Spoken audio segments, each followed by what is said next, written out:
جاءكم رسول من أنفسكم عزيز عليه ما عنتم حريص عليكم بالمؤمنين رؤوف رحيم فإن تولوا فقل حسبي الله لا إله إلا هو عليه توكلت وهو رب العرش العظيم ومن يتق الله يجعل له مخرجا ويرزقه من حيث لا يحتسب ومن يتوكل على الله فهو حسبه إن الله بالغ أمره قد جعل الله لكل شيء قدرا ولا حول ولا قوة إلا بالله العلي العظيم.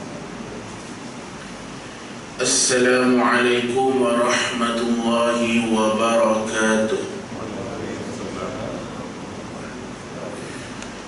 الحمد لله رب العالمين والصلاة والسلام على أشرف الأنبياء والمرسلين سيدنا محمد وعلى آله وصحبه وأزواجه وذريته أجمعين أما بعد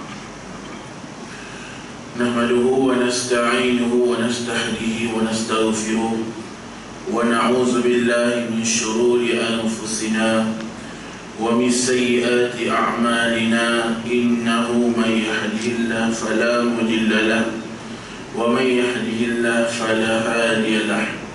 اللهم صل على سيدنا محمد عبدك ونبيك ورسولك نبي الأمي وعلى آله وصحبه أجمعين. Alhamdulillah, marilah sama-sama kita rafakkan syukur yang mendalam kepada Allah Subhanahu wa taala di atas limpahan rahmat, nikmat dan maghfirah yang Allah berikan kepada kita. Marilah sama-sama kita beristighfar kepada Allah Subhanahu wa taala di atas segala dosa dan maksiat yang kita lakukan kepadanya. Dan marilah sama-sama kita bertasbih memuji nama Allah Subhanahu wa taala, kerana Allah Subhanahu wa taala yang Maha Suci telah meninggikan kita di kalangan orang-orang yang beriman, dan Allah letakkan kita di kalangan mereka yang mengucap syahadah la ilaha illallah Muhammadur Rasulullah. Dan insya-Allah moga-moga Allah masukkan kita di kalangan umat baginda Nabi Muhammad yang masuk ke syurga tanpa hisab. Amin ya rabbal alamin. Alhamdulillah, kita dipertemukan pada pagi yang mulia ini. Tuan-tuan yang dimuliakan Allah Subhanahu wa taala, tuan-tuan guru, para alim ulama, yang dihormati saf kepimpinan masjid, dan yang dirahmati ayah-ayah, ibu-ibu dan sidang jemaah sekalian. Pertemuan kita pada pagi ini pertemuan yang mulia.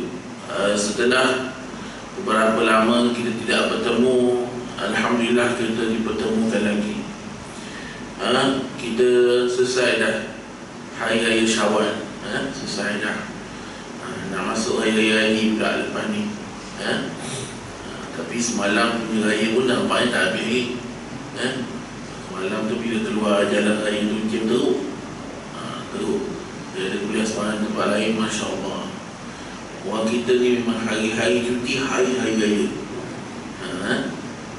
Meriah sungguh lepas PKP ni. Kalau cuti ni sampai hujung tahun, memang tiap kali cuti, tiap-tiap tu orang raya. Betul-betul orang kodok tak balik 3 tahun dekat kampung. 2 tahun tu ada start kosong, tapi sebab tu beraya dalam negeri. 3 tahun lah masa mudahnya. 3 tahun tak dapat beraya, 3 tahun hari raya kodok balik. Tapi tak apalah, itu semualah nikmat-nikmat Allah. Sebabnya bila dibuka kembali tu dapat lihat ramai kita tak kenal saudara mara kita kan. Ada yang nak berkahwin, dah kahwin online, mana tahu. Mana kahwin pun tak pergi. Bila dapat bertemu balik, Masya Allah, amat banyak benda kita tertinggal. Tu tak lagi ingat lagi balik kampung itu. Tanya mana orang ni dah meninggal lah. Meninggal waktu PKP, macam-macam tuan-tuan. Jadi itulah kehidupan kita. Kehidupan kita bersangkut paut dengan kehidupan. Untuk sama-sama kita renung bahawa masa kita ni dah tak lama. Kita ni hanya menunggu timing saja. maka benarlah kata ulama, hidup di dunia ini hanya musafir. Musafir yang mengambil bahagian daripada tempat permusafiran. Maka apabila selesai musafirnya, maka dia akan berjalan terus dan berjalan hingga sampai kepada tujuan. Itulah kehidupan dunia. Tak lama sekejap aja. Yang kita bagi ni lah tak lama, lebih kurang setengah jam je, pukul 7 habis. InsyaAllah 30 minit 30 minit ke 45 minit. Lepas tu bertemu insyaAllah pada bulan akan datang pula. Begitulah kehidupan kita. Kalau bertemu, kalau tak bertemu, bertemulah di akhirat nanti insyaAllah. Pada pertemuan lepas, kita telah berbincang berkait rapat dengan peristiwa-peristiwa awal ataupun peristiwa-peristiwa kecil berkait rapat dengan hari kiamat. Kita telah berbincang berkaitan dua perang yang menjadi luka mendalam umat Islam, iaitu perang Siffin dan juga perang Jamal. Di antara isi-isi penting, kita tidak menceritakan secara detail. Detailnya agak panjang. Perang Jamal dengan perang Siffin ini sebenarnya panjang kisah dia, di mana ulama mengarang berkaitan dengan kisah ini dengan 3 jaluran yang penting. 3 jaluran yang penting. Kisah yang saya bawakan sebelum ini ialah apa yang disebut oleh ahli ulama sepakat ahli sunnah wal jamaah dan telah disaring dengan ulama-ulama muktabar. Kisah perang Jamal, kisah di antara Sayyidina Ali karamallahu wajhah dan juga sahabat yang besar, perawi hadis, dan juga isteri Nabi sendiri, iaitu Sayyidatina Aisyah. Perang di antara menantu dan juga ibu mertua, sah perang itu. Dan perang Siffin, perang di antara Muawiyah dan juga Sayyidina Ali, yang membawa kepada pembunuhan ahli keluarga baginda Nabi hingga ahli bait Nabi terusir daripada Madinatul Munawwarah. Satu perang yang panjang untuk kita ceritakan, tetapi apa yang kita dapat lihat, disitulah peranan Khawarij, golongan pemberontak yang dikotai oleh Abdullah bin Sabah, yang dia mempunyai dendam yang mendalam kepada baginda Nabi Muhammad sallallahu alaihi wasallam dan para sahabat, yang menyebabkan umat Islam berpecah kepada 2 golongan yang akhir ini telah menjadi firqah. Daripada firqah politik sudah menjadi firqah agama, dan ia disebut sebagai Syiah. Asalnya ialah sebuah daripada mazhab, bukan kata mazhab pun tak kena juga, firqah lah, satu puak yang menyokong ideologi politik pada asalnya, tetapi melarat sebab tak dibendung. Melarat hingga dia menjadi sebuah daripada pegangan, dan hingga dia menconteng arah ke muka umat Islam. Dan kita ada sunnah wal jamaah sepakat mengatakan Syiah bukan daripada Islam. Syiah adalah satu agama baru dan dia bukan mencerminkan Islam. Itu dah sepakat. Yang sebelum ni tak sepakat tu tak kisah. Tapi nak cerita, selepas daripada perang Syam, perang di bumi Syria, ulama semua telah sepakat bahawa Syiah bukan sebahagian daripada Ahlus Sunnah wal Jamaah.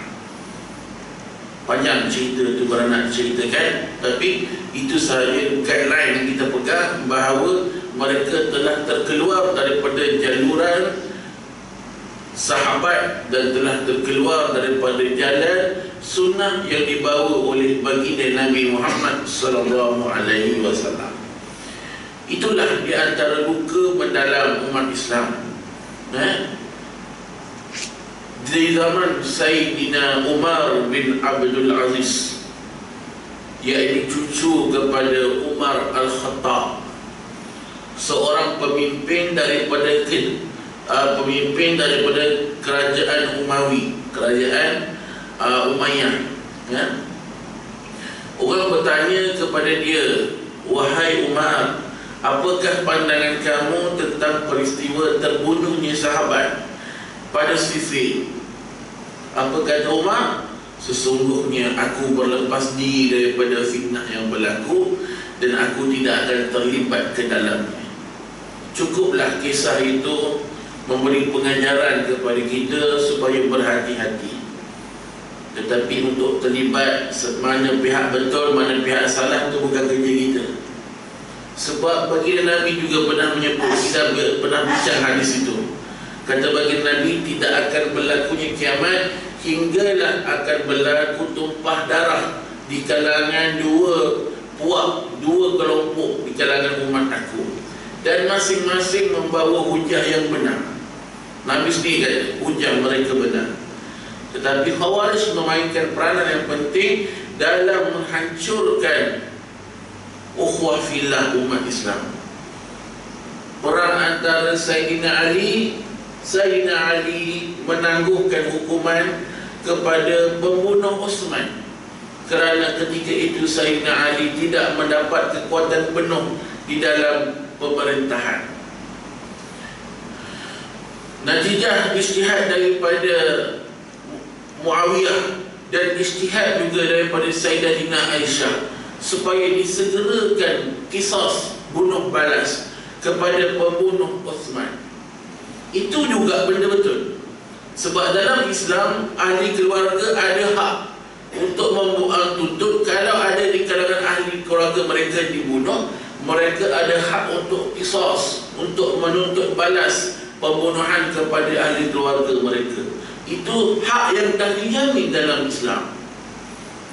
Dan kedua-dua ini betul. Menang Sayyidina Ali tidak ada cukup kekuatan ketika itu, dan Khawarij telah mengaku bahawa dia ikut Sayyidina Ali, sedangkan Sayyidina Ali tak pernah terlibat dalam pembunuhan Uthman.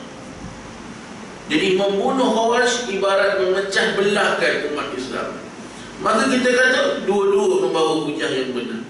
Dan kita yang melihat dari luar, kita mengatakan kita berlepas diri daripada fitnah yang berlaku kepada mereka. Itu fitnah yang bagi Nabi sebut akan berlaku 3 fitnah kepada umat Islam. Yang pertama, fitnah al-ahlaf, iaitu fitnah perang dan huru-hara. Itu berlaku pada perang Jamal dan juga perang Siffin.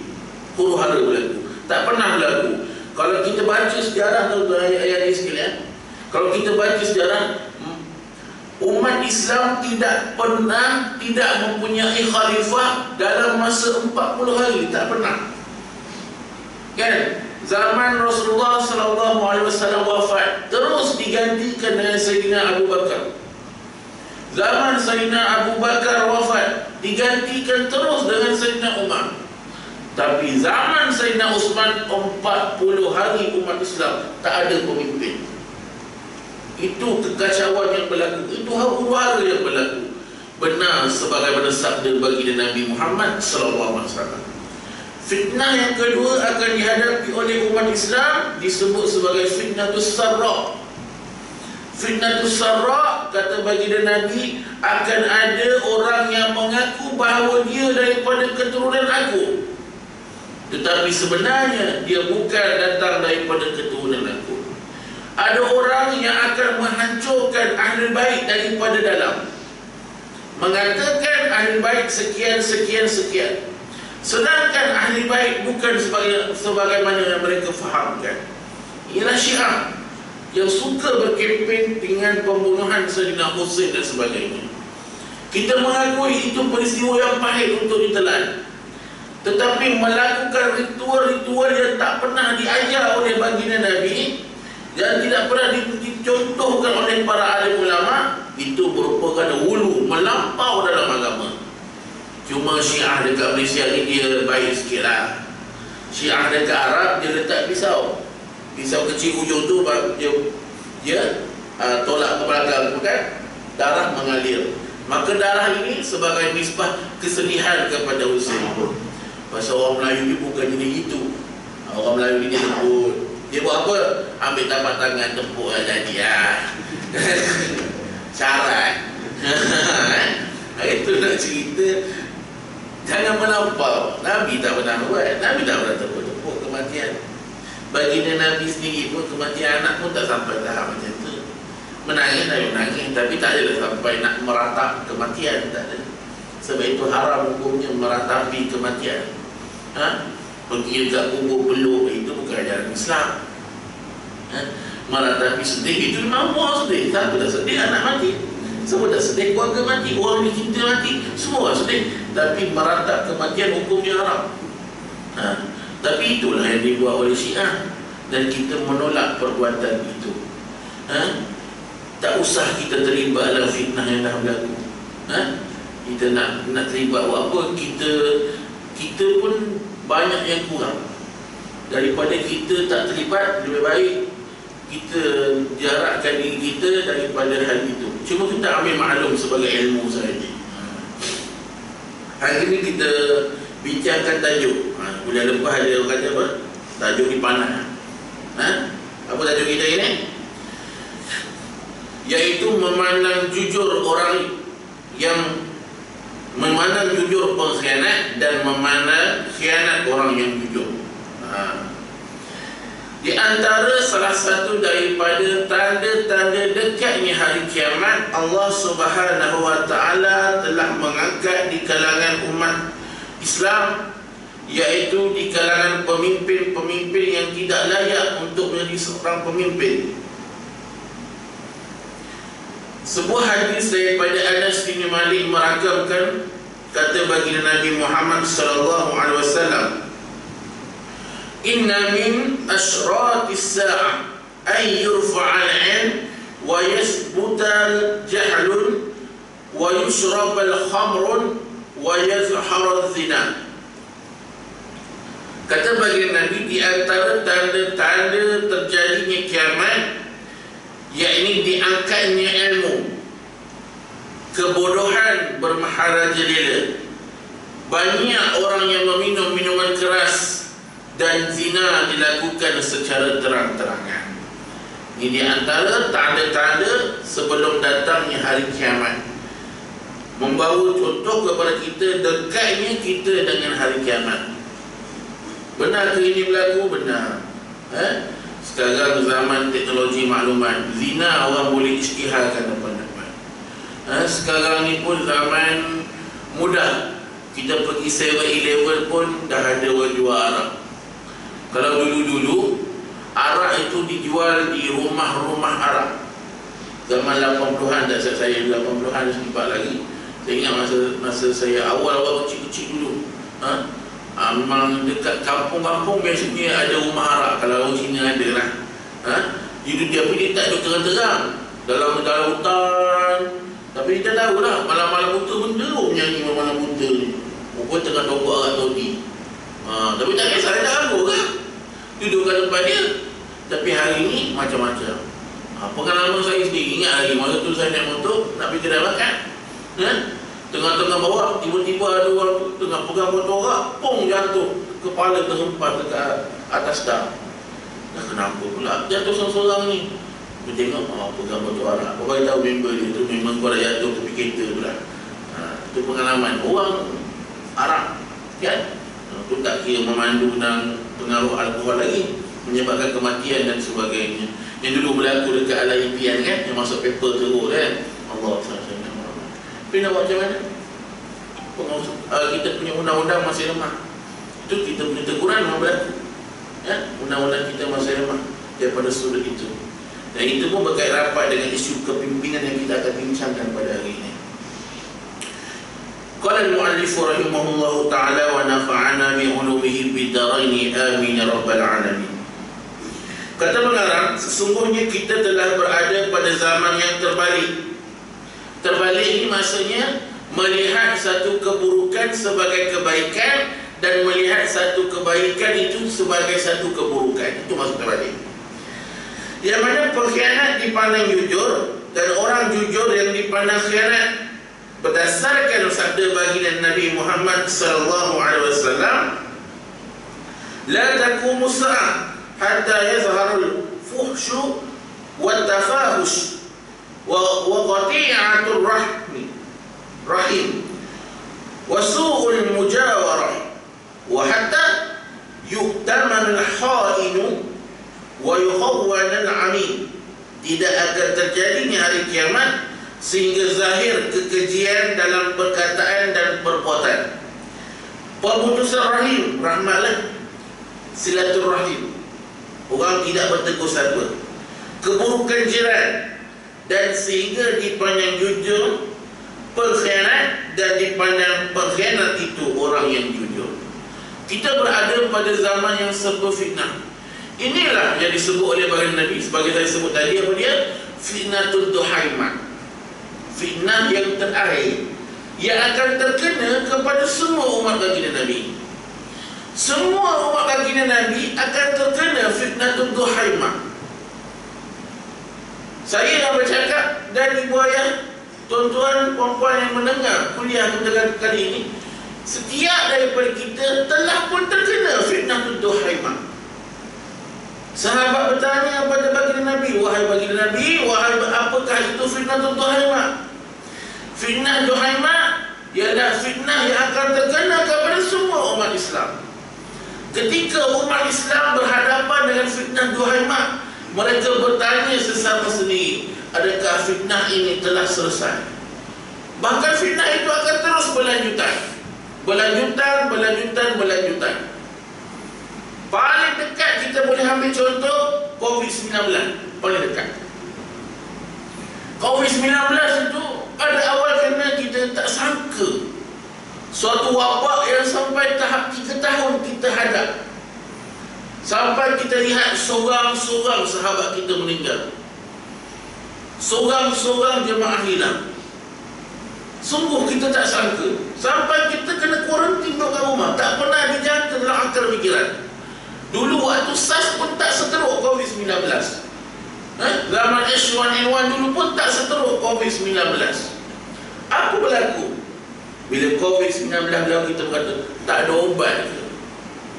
Maka timbullah vaksin. Kita cocok vaksin.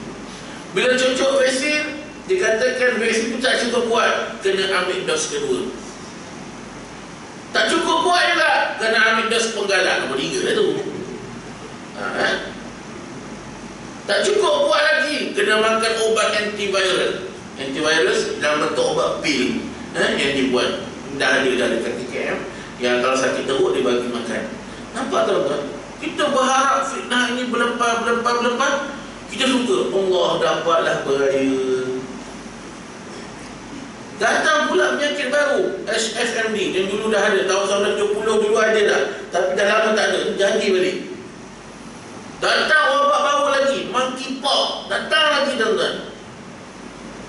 Cuma kita minta jangan satu demam yang berlaku balik. Apa dia? Demam Spanyol, yang dahulu pada abad ke-20 pernah menghadapi demam itu, yang menyebabkan separuh daripada penduduk Eropah mati. Alhamdulillah, tak ada lagi. Setakat ini sudah terpadam, tak ada lagi. Patut kita diuji lagi sekarang. Statistik dah keluar dah, berita sekarang, kan, bahawa dunia akan berhadapan dengan kekurangan bekalan makanan bermula pada tahun 2022. Dan banyak sudah negara-negara yang berhadapan dengan masalah kekurangan bekalan makanan. Di Sri Lanka, saudara kita di Sri Lanka, negara dia sudah bankrupt. Di Venezuela memang dah bankrupt lama dah, walaupun dia negara pengeluar minyak. Tapi nak cerita tuan-tuan dirahmati Allah sekalian, kita berada pada zaman-zaman yang mendesak. Berhati-hatilah dan bersiap sedia dengan ujian yang berlaku pada zaman-zaman ini. Kerana kalau kita tak makan ini benda penting. Orang kita cuba kalau habis kuliah ni, pergi kedai mamak, pergi kedai orang kata, oh cakap tak ada, gandum habis. Sehari boleh tahan tuan. Sebulan mengelupu orang kepala fikir. Itu baru Allah tarik nikmat orang canai. Banyak lagi nikmat. Buatnya Allah tarik nikmat beras, terus tak boleh makan. Maka insya-Allah makin kuruslah orang Malaysia lepas tu. Nak cerita benda penting bab makanan. Ini di antara tanda-tanda hari kiamat. Kemuncaknya pada hari akhirat nanti, iaitu manusia, orang-orang beriman tidak lagi boleh makan. Makanan mereka semata-mata zikrullah kepada Allah Subhanahu wa ta'ala. Manusia kemuncaknya akan sampai pada zaman itu, dan akhirnya membawa kepada pengutusan Imam Mahdi dan turunnya Nabi Isa. Itulah zaman di antara zaman-zaman yang perit bagi umat Islam, dan kita perlu bersedia. Dan kalaupun kita tak sampai pada zaman itu, persiapkan anak cucu kita, kenalkan mereka dengan agama, kerana kita perlu mempersiapkan keturunan kita. Kita tak nak bila kita telah mati nanti, kita melihat senarai keturunan kita semua Islam atas, yang bawah ni kafir. Tak mahu. Maka permulaannya pada sekarang, didik anak cucu dengan agama. Maka ini di antara tanda-tanda kiamat, di mana dilantik pemerintah di kalangan umat Islam, di kalangan mereka yang bodoh. Bukan saya sebut, kita sebutlah. Ada sebut. Bukan saya nak mengatakan siapa-siapa, tidak. Ini hakikat. Pemerintah di akhir zaman ialah mereka yang dilantik oleh tangan-tangan orang-orang Islam sendiri yang jahil dengan agama. Sebab itu bila nak meletakkan kejahilan pemimpin, letaklah dahulu kepada kejahilan seorang pengundi. Pemimpin itu tidak akan naik melainkan orang yang memilihnya daripada bawah. Maka untuk melihat kezaliman pemimpin, lihatlah kebodohan orang yang melantik pemimpin itu. Sedangkan hukum melantik pemimpin adalah wajib. Bukan main pangkah suka-suka hati. Aku sukalah pangkah dia ni handsome. Pangkah ayat ada dia macam tu. Aku suka pangkah dia ni kalau bercakap bagus. Tapi kita tahu dah, dia ni kalau menang muka pun tak nampak, tak apalah. Geng kita. Tak boleh macam tu tak? Melantik pemimpin bukan berdasarkan kepada kumpulan, bukan. Melantik pemimpin, dua syarat yang diketengahkan oleh Islam. Yang pertama Al-Qawiyun, dan yang kedua Al-Amin. Dua syarat ni mesti ada pada setiap pemimpin. Kita tak mahu kata siapa-siapa, tapi orang yang tuan-tuan dah pangkal tu, kalau boleh depan ni cuba fikir balik, dia ada tak dua syarat ni. Yang pertama Al-Qawiyun. Qawi, sudut bahasa maksudnya kuat, bukan kuat tubuh badan. Yang dimaksud kuat di sini ialah dia mampu membawa masyarakat dekat dengan Allah Subhanahu Wa Taala. You mampu, Ustaz. Jemaah pun tak nampak. Penting. Itu sudah syarat yang pertama, dia sudah gagal. Sepatutnya pemimpin bukan yang di situ, yang pemimpin patutnya di sini. Sepatutnya pemimpin dia duduk di sini dan dia mengajar masyarakat, ajar masyarakat fardu ain, ajar masyarakat fardu kifayah. Sepatutnya dia yang bercakap di sini. Sepatutnya. Sebab itulah yang dicontohkan oleh baginda Nabi. Nabi sebagai seorang pemimpin negara, pemimpin keluarga dan pemimpin masyarakat, baginda Nabi jugalah yang mengajar masyarakat kembali kepada Allah Subhanahu Wa Taala. Yang menjadi khatib pada solat Jumaat siapa? Nabi Muhammad. Itulah syarat pemimpin yang sepatutnya ada. Tapi saya ada tuan-tuan, ada tak pemimpin kita jadi khatib? Apa ramai? Tak ramai. Bukan nak tuduh siapa-siapa. Di situ kita nak melihat di mana keupayaan pemimpin kita dalam memimpin. Itu nombor satu. Yang kedua disebut sebagai Al-Amin. Al-Amin dari sudut bahasa maksudnya orang yang amanah. Amanah daripada apa? Yang pertama, yang ulama gariskan, amanah daripada sudut menjaga maslahat rakyat. Itu amanah. Amanah apa yang pertama? Yang pertama ialah amanah agama. Memastikan setiap daripada masyarakat ini faham betul dengan agama. Memastikan memastikan setiap daripada masyarakat ini dekat dengan Allah Subhanahu wa taala. Yang kedua disebut amanah pada mal, amanah pada harta umat Islam. Diuruskan harta umat Islam dengan baik. Hinggalah tiada daripada umat Islam itu mereka yang tidak mampu hidup untuk menampung kehidupan. Tak ada. Itu berlaku pada zaman Sayyidina Umar bin Abdul Aziz, di mana ketika itu tiada orang yang layak menerima zakat. Dia berikan zakat dan dikembalikan balik kepada Baitul Mal. Tak ada orang layak. Itulah zaman Al-Amin. Tuan yang rahmati Allah sekalian, cukup dua syarat ni saja tuan-tuan. Adakah sudah ada kepada pemimpin kita? Kalau tak ada tuan-tuan, inna lillahi wa inna ilaihi raji'un. Siapakah yang kita pilih selama ini? Allahumma salli ala sayyidina. Oleh itu tak perlu kita berharap untuk dia melaksanakan agama dengan baik. Sebab melaksanakan hak dengan kita pun dia masih lemah, apatah lagi dia nak melaksanakan hak dengan Allah Subhanahu wa taala. Ni tak ada siapa-siapa. Ni kita bagi nasihat umum, bukan lihat mana-mana kumpulan, tidak. Ini untuk kita lihat siapa yang kita pilih, adakah dia benar-benar layak menjadi seorang pemimpin. Bukan kita kata apa, oh ni geng aku bangga. Ni bukan geng aku tak bangga. Bukan. Islam tak ada ajar macam tu. Kalau zaman macam tu, rosak negara umat Islam. Sebagaimana yang berlaku di zaman Sayyidina Abu Bakar As-Siddiq. Cerita sikit. Selepas kewafatan baginda Nabi Muhammad sallallahu alaihi wasallam, maka sahabat telah membuat syura untuk melantik khalifah baru. Maka ketika itu di camp orang Ansar, mereka meletakkan nama, memberikan nama kepada syura di kalangan mereka sendiri. Di camp Muhajirin pun sama, dia bagi satu nama kepada syura. Maka syura buat pemilihan. Dan akhirnya ringkas ceritalah, ringkas cerita terpilih Sayyidina Abu Bakar As-Siddiq. Maka mereka taat kepada keputusan syura, dan keputusan syura sepakat untuk melantik Sayyidina Abu Bakar As-Siddiq. Kita perhatikan Sayyidina Abu Bakar, Syiah tak setuju sampai hari ini. Sebab apa? Dia kata yang layak menjadi pemimpin hanya keturunan baginda Nabi. Itu dia kata. Sedangkan tidak pernah ada hadis Nabi beritahu hanya keturunan dia saja yang layak jadi pemimpin. Kenapakah dilantik Sayyidina Abu Bakar sebagai pemimpin? Peristiwa yang berlaku sewaktu baginda dalam keadaan gering, di mana baginda Nabi tak mampu untuk menjadi imam solat.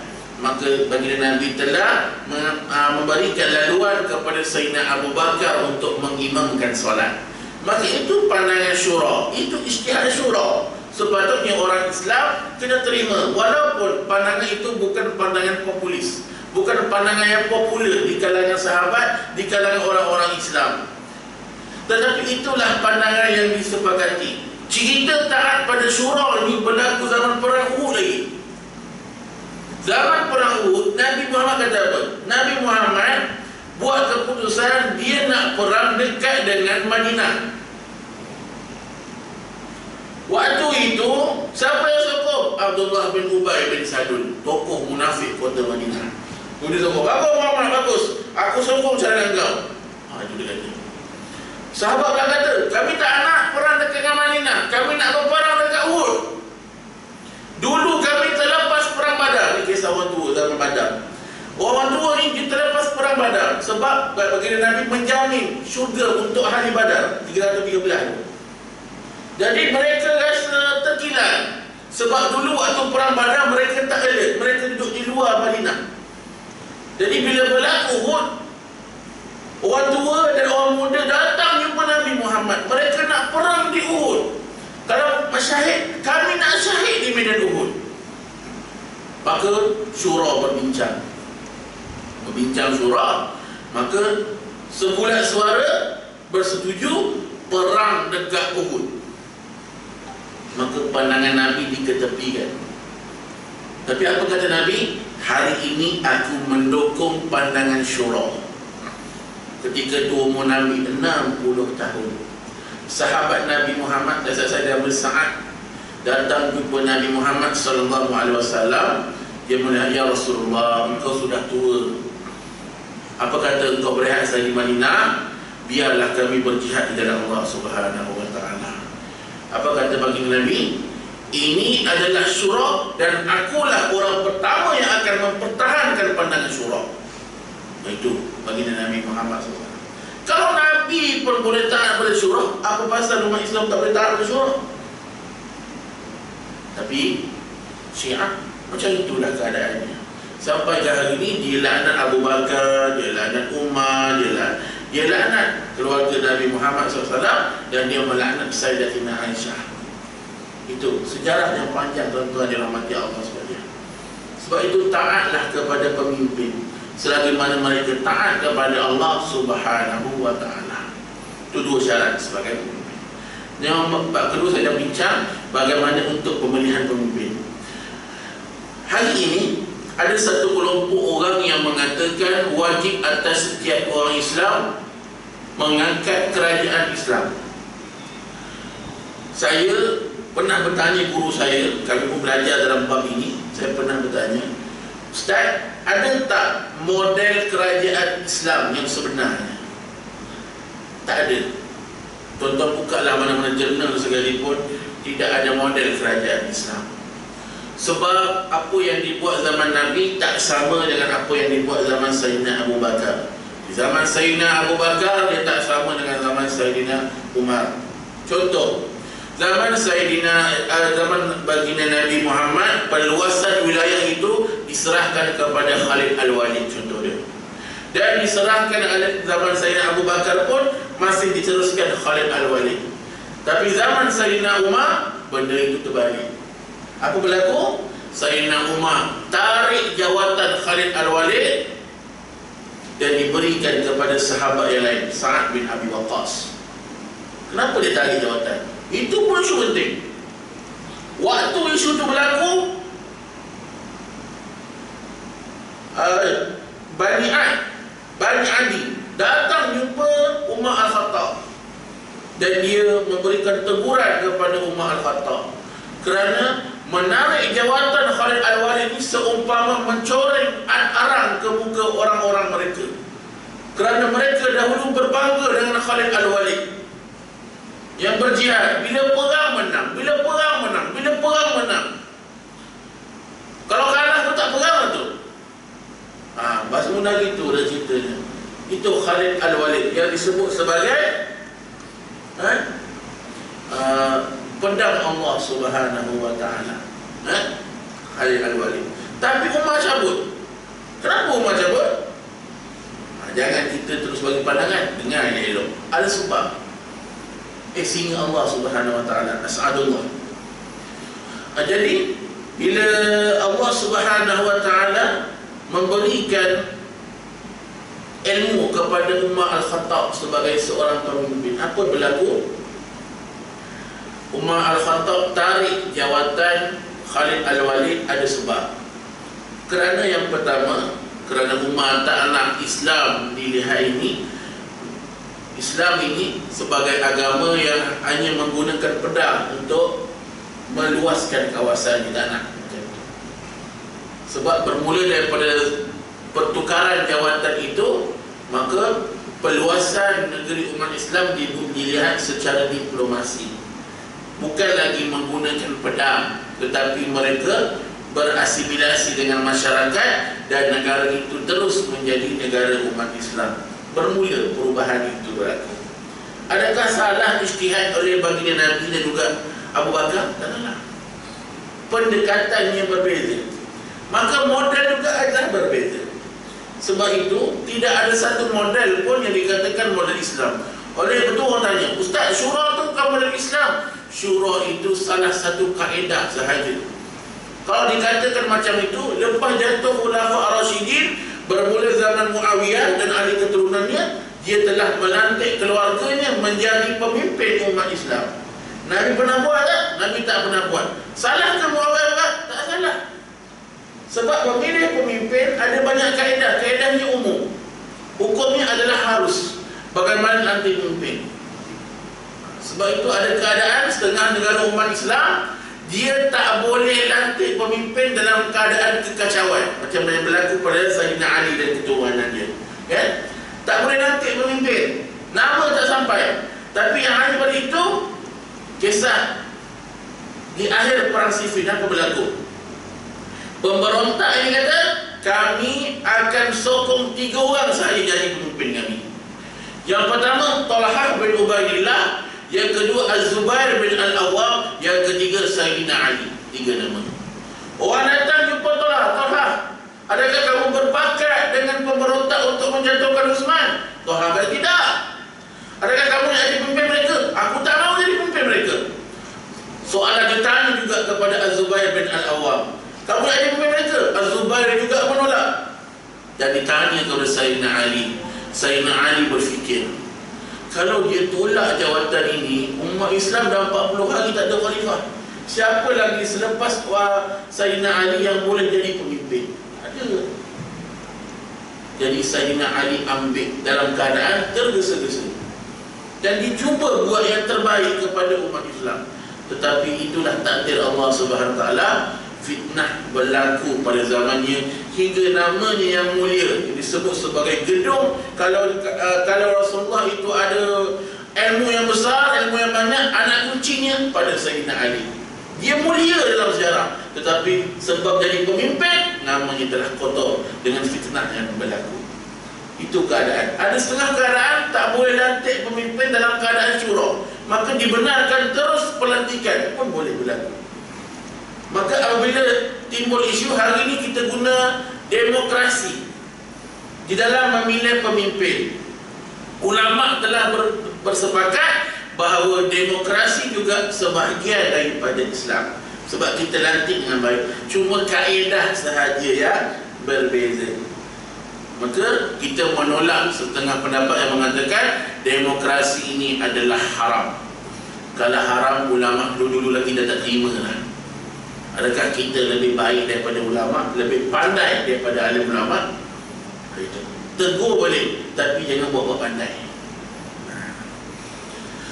Selepas itu, kata pengarang, Rasulullah telah memberitahukan kita akan datang satu zaman ke atas manusia yang pada zaman tersebut urusan mereka dipegang oleh lelaki-lelaki yang paling bodoh. Bukan saya cakap, kita cakap.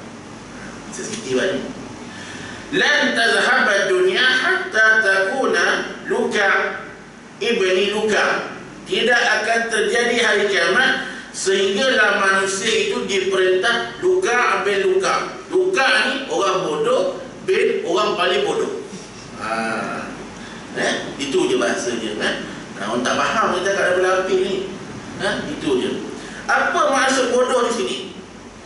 Kata ulama yang disebut di sini, Luka adalah buruk.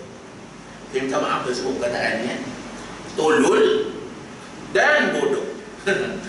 Bukan saya sebut kitab tadi. Yang kita tahu. Apa maksud di sini? Mereka ini dilantik menjadi pemimpin dalam keadaan mereka tiada kelayakan sebagai pemimpin. Itu bukan itu saja. Bahkan mereka tidak memahami agama dengan baik untuk membawa orang dekat dengan Allah Subhanahu Wa Taala. Bahkan keadaan mereka menyebabkan mereka menjauhkan orang lagi daripada agama Allah Subhanahu Wa Taala. Ini yang kita dapati pada hari ini. Sementara kebanyakan yang ada di atas dunia ini seperti ni dululah, dia bagi nama dulu, Bush si tolol dan Sharon si penjenayah. Dan selainnya daripada pemimpin dunia yang mengancam keamanan dengan keselamatan dan alam peperangan, dan yang membinasakan dan nuklear yang terbesar. Apa berlaku? Sejak daripada zaman Bush, zaman Sharon, Ariel Sharon, bertukar kepada zaman Barack Obama, bertukar kepada zaman Trump, bertukar kepada zaman Biden. dunia menutup mata kekejaman Israel kepada Palestin. Benar, dia adalah bodoh. Bila isu berlaku antara Rusia dan juga Ukraine, semua kutuk Rusia. Tapi bila orang tanya pasal Palestin dan juga Israel, semua orang senyap tutup mata. Bodoh lah. Benda yang besar dia tak nampak, benda yang kecil dia pandang besar. Itu yang berlaku.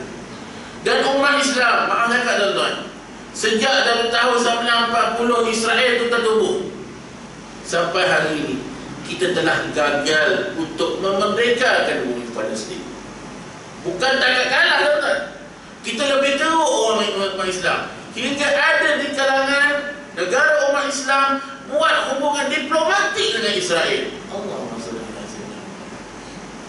Dan yang terbaru 2-3 tahun sebelum ini, ada daripada ahli parlimen di negara kita sendiri nak supaya hubungan diplomatik dengan Israel itu diteruskan. Allahumma salli ala sayyidina. Tuan-tuan dirahmati Allah sekalian, inilah api luka yang mendalam umat Islam. Kita gagal dalam mempertahankan saudara kita. Apakah yang kita nak jawab daripada Allah Subhanahu wa taala? Saya dah bila bincang isu Palestin tuan-tuan, saya teringat sebuah hadis bagi Nabi Muhammad SAW. Saya sendiri pun saya tak tahu nak jawab macam mana. Kata baginda Nabi, barang siapa yang tidak mempedulikan nasib umat aku, maka dia bukan daripada golongan aku. Hadis ni dalam banyak-banyak hadis dia cerita tentang ukhuwah fillah. Hadis ni saya rasa tersentak. Saya sendiri pun tak tahu nak jawab macam mana hadis ni. Tuan-tuan nilaikanlah sendiri macam mana keadaan kita yang ditimpa penyakit wahan ni. Umat akhir zaman tertimpa penyakit wahan, cintakan dunia dan takut kepada mati. Allahumma salli ala sayyidina. Dan di sini tidak dimasukkan dengan sebahagian pemimpin dunia yang memegang urusan manusia semata-mata. Bahkan seluruh yang memegang urusan kecil dan besar daripada huru-hara dan urusan manusia. Rumah-rumah Allah juga tidak sunyi daripada dipegang pentadbirannya oleh manusia-manusia yang bodoh. Bagi tahu ni. Terutamanya bila imam atau khatib menetapkan dirinya atas perkara itu sedangkan jemaah membencinya, atau badan-badan tertentu yang melantiknya untuk mentadbir rumah Allah Subhanahu wa taala, terutama masjid dan surau. Teguran murni kepada pimpinan masjid dan surau. Kita ialah orang yang dilantik oleh Allah Subhanahu wa taala, bukan orang yang berkuasa di rumah ini. Kita sama-sama mendapat bahagian yang baik di sini. Kita dilantik, tugas kita mulia. Tugas imam, tugas mulia, memimpin umat Islam. Tapi dalam banyak-banyak jawatan, saya rasa orang paling beruntung sama dia, ahli jawatan kuasa dakwah, AJK dakwah. Dia panggil ustaz-ustaz datang, dia saring kitab apa yang boleh pakai. Jasanya sungguh besar. Sebab apa tuan-tuan? Ilmu yang tuan-tuan dapat ini, bahagian pahala sampai kepada dia. Sebab dialah yang membuka jalan kepada alim ulama sampai ke rumah Allah macam ini. Dan tuan-tuan mendapat saham, memberikan saham kepada dia di atas kebaikan yang dia buat. Tetapi jangan gunakan kuasa itu sebagai untuk menzalimi orang lain. Sedangkan kita ini hanya diamanahkan oleh Allah Subhanahu wa taala, dan kita akan dipersoalkan dengan amanah yang kita dapat ini. Tuan-tuan dan dirahmati Allah Subhanahu wa taala, saya nak tutup dengan satu kisah yang berlaku di satu tempat. Satu kisah. Dua guru saya ceritakan kisah ini. Ada satu hari dulu, ada seorang kisah seorang imam, bukan imam sini lah, imam tempat lain. Dia ni bila jadi imam, solat dia tak betul. Al-Fatihah, dia main, dia qiyam saja baca Al-Fatihah, dia dah lupa apa dia baca. Jemaah komplain sebab dia baca mengarut, tak tahu apa benda dia baca dalam sembahyang. Rakaat pun ke laut. Banyak kali berlaku jemaah berkata, ustaz, pergilah cek dengan mana-mana ustaz lain yang pandai buat rawatan Islam. Buat. Jadi mungkin jumpalah guru saya buat rawatan. Tengah-tengah buat rawatan, imam ni masuk. InsyaAllah imam masuk. Bukan untuk lepas berjalan, imam. Mana ada orang yang hafiz Quran, baca Quran dengan baik. Dengan Quran tu memang dari sahabat je lah. Jadi bila masuk, kita tanya kepada dia, kenapa kau ganggu imam ni? Aku tak suka dia. Dia rosakkan rumah aku. Kita tanya balik, rumah kau kat mana? Rumah aku dekat pokok ru, dekat depan masjid. Jangan takut pula tengok pokok-pokok kan. Contoh cerita kan. Tapi kisah benar. Oh gitu. Macam mana kau boleh masuk dekat badan imam ni? Dia kan baca Quran. Alah imam ni sembahyang tak betul. Cik boleh cakap macam tu. Aku kalau tak boleh masuk, imam seorang lagi. Imam seorang lagi tu jemaah tak suka. Sebab dia sembahyang lambat. Waktu misalnya Allahu Akbar, Bismillahirrahmanirrahim. Orang tak suka lambat. Orang nak Alhamdulillahirrabbilalamin. Orang suka. Betul lagi orang suka. Sampai imam ni apa dia tak buat? Dia tidak buat tamak nina. Allahu Akbar, Sami'allahu liman hamidah. Dia tak ada tamak nina, tak ada berhenti seketika. Sedangkan tamak nina rukun dalam solat. Dia tak buat. Tapi orang suka. Jadi kata tak susah pun nak masuk dekat dia. Sebab aku melihat ketika dia sembahyang, cahaya pun tak masuk dalam badan dia. Tamak ninah jangan tinggal, tuan-tuan. Maka dia pun bagi tahu kepada saya, ustaz, kau tahu tak imam ni dia pernah ambil duit masjid. Dia mesti pandang sikit. Masa anak dia belajar dekat Mesir, anak dia tak cukup duit, dia korek tabung masjid, dia bagi duit dekat anak, dan dia tak ganti. Jadi kita faham kan, bila jin cakap, kita tak kata ya, kita tak kata tidak. Boleh jadi dia menipu. Jadi kita kena tanya. Habislah rawatan, kita pun syahadahkan jin tu, dia keluar dan imam ni telah sihat. Apa lagu lepas tu? Dah sihat, tanya imam, imam betul ke imam pernah ambil duit masjid? Semua salah imam tu. Semua salah. Betul ustaz, saya pernah ambil. Ustaz saya kata, kalau imam apa yang dah ambil tu bagi balik. Kebetulan yang bawa dia pergi buat rawatan tu siapa dia? Nazir masjid. Masalah. Kalau tuan-tuan Nazir, tuan-tuan nak biar ke imam jadi macam tu? Tuan-tuan tak. Kena buang imam tu. Itu masalah ustaz. Akhirnya imam tu pun sebelum dia, Nazir kata, imam berhentilah. Maka dia bayar balik hutang dia dalam masjid tu. Terus kena berhenti, jadilah orang biasa. Macam kita je lah, solat belakang imam, jadilah orang biasa. Tapi apa yang kita nak dapat dari kisah tuan-tuan? Yang pertama, duduk di rumah Allah, jangan rasa duit tu hak kita, jangan. Saya tak duduk sini, muka orang sini bagus, imam sini bagus, cuma nak cerita benda ni berlaku dalam masyarakat. Sebab ini melibatkan hak orang. Duit yang tabung tu bukan duit kita, tu duit orang, duit jemaah. Bukan senang-senang boleh ambil. Jangan bukan macam tu. Dia ada audit, dia ada pertanggungjawaban depan Allah Subhanahu wa ta'ala. Dan yang kedua, kita kena ingat, dalam solat berhati-hati. Jangan kebiasaan solat dalam keadaan melengah-lengahkan, jangan. Solatlah dalam keadaan kesempurnaan. Tamak ninah tolong jaga. Ada setengah orang yang tak suka buat tamak ninah. Dia lambat lah ustaz tamak ninah. Jangan. Tamak ninah ni rukun. Ada setengah ulama kata, kalau tak buat tamak ninah, tak sah solat. Ada sampai tahap macam tu. Jadi tolonglah jaga dengan benda-benda solat ini. Tolonglah jadi cerewet dalam solat. Jangan berlepas macam apa, melepaskan batu di tangga dalam solat. Jangan. Ya tuan dan rahmati Allah sekalian, InsyaAllah pada kuliah yang akan datang kita akan berbincang lagi dengan satu isu yang akan berlaku di bumi Iraq dan di bumi Iran, iaitu peristiwa bagaimana kedua bumi ini yang hari ini kita tengok dia sudah bangkit, tetapi bumi Iraq dan bumi Iran sebagaimana yang dikhabarkan bagi Nabi, mereka akan berhadapan dengan satu keadaan yang teruk, di mana mereka akan berhadapan dengan ketidakcukupan di dalam bekalan makanan. Benda ini memang tak berlaku lagi, sebab Iraq dan Iran hari ini sudah bangkit.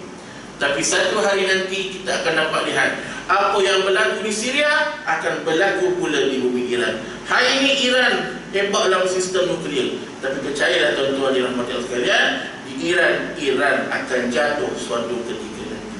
Kita akan bincangkan isu ini pada kuliah akan datang. Yang baik daripada Allah, yang kurang dari kelemahan saya sendiri. Wassalamualaikum warahmatullahi wabarakatuh.